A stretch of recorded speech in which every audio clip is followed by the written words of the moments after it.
Alright boys, a bit of a longer one here for herbalism and mining, but this is the only guide you're going to need. I'll cover what the best stats are, where it's most efficient to put your knowledge points, demonstrations of the gold per hour, and lastly a secret strat that has a chance to double your gold per hour that most of you probably don't even know exists.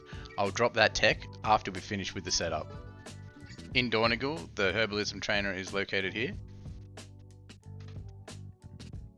and the mining trainer is located here. Alright, after you've trained herbalism and mining, you're going to want to get some profession tools. In order to find them, come to the auction house, click profession equipment, we'll go mining first.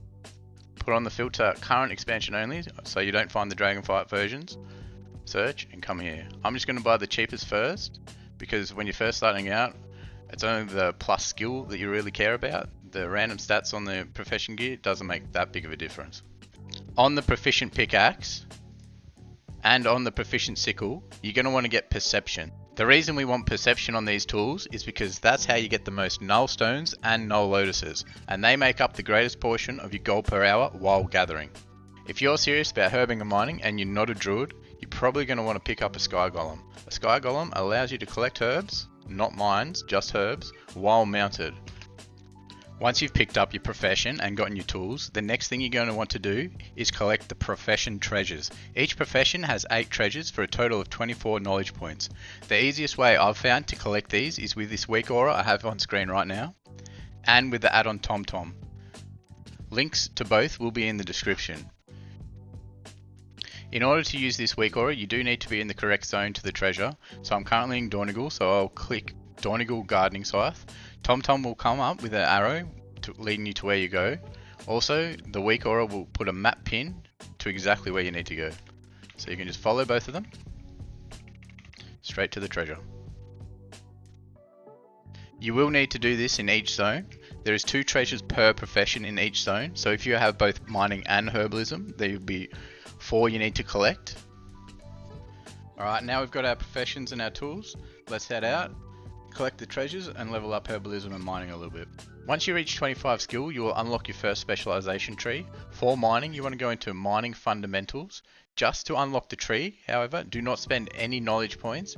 This is so we gain 1 vigor after each time you mine a node. After you reach 25 skill at herbalism, you want to go into the botany tree and unlock the very first node here without putting in any knowledge points, just so you get the vigor return as well. In order to get knowledge points for both mining and herbalism, one way is with the treasures, another way is with your weekly gathering nodes. You get 5 of these a week. After you've gathered all 5, there is then an epic version that gives you another 3 that you can get. There's treaties which you can order from inscriptionists. And then lastly, there is Kedge books. If you need to farm Kedge, I believe Kachak has a good video on it. I'll leave that in the description. Kedge books are found in the City of Threads in southern Ashkehet. Another way to get knowledge for herbing and mining is when you gather a node for the very first time.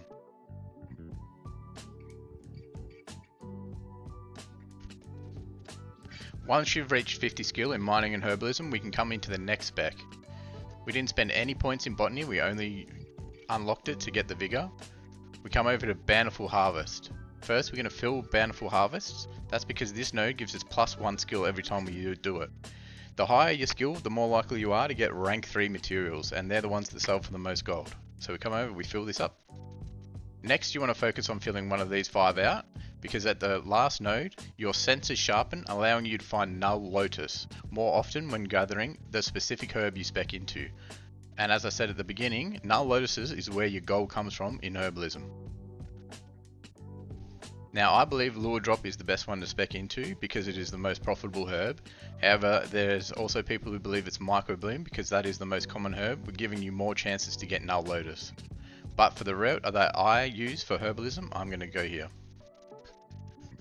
Again, like herbalism, once we've reached 50 in mining, we come over here and we get plethora of ore. We did start with mining fundamentals again just to get the vigor, however we did not put any knowledge points in. We come to plethora of ore. This node gives you 1 skill per point again, so the higher your skill, the more likely you are to get rank 3 materials. And then I just come into here and get the first node. Next, we're going to fill up bismuth. And the reason for that is, just like herbalism, once you get to the end node here, you have a chance to find null stones when gathering bismuth, and bismuth is the most abundant node, so this is the one you want to fill here. Now the setup's out of the way, here is the secret tech. File of True Sight. This file increases your perception by 75, which means a greater chance at null stones, but more importantly now allows you to see camouflaged mining and herbalism nodes. These files are currently only going for 100 gold each, but with how abundant the camouflage nodes are, it will pay for itself in less than 2 minutes. If you do any herbing or mining without this, you are nerfing your profits.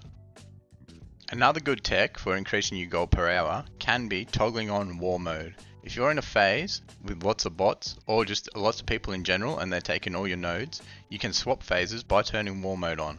There is one last little tech to increase your gold per hour, and that is Pact the Weaver. Once you get down to level 5, you get a 15% gathering speed increase. And once you get to level 7, that reaches a speed increase of 30. So if you want to make the most gold per hour, this is the pact you want to get, and you want to get that 30%. All the setup's done. We've got our skill, we've put in our knowledge points. It's time to check out the gold per hour. This character I just made today, so this is the bare minimum we're going to make. I'll put the stopwatch up, I'll do 30 minutes, and I'll report the results at the end. Alright, that's the 30 minutes up. This is all the mats I collected. Let's go see what they're worth. But on the screen right now is the route I used for this farming session. I've found that this area has the highest concentration of lure drop out of all the zones, and that's why I choose to farm here. But after 30 minutes, we got 20,000 gold in sales, with an absolute bare bones day 1 build. That's it for the herbalism and mining guide. Thanks for watching. If you want to make 40k in 4 minutes instead of 1 hour, check out my next video.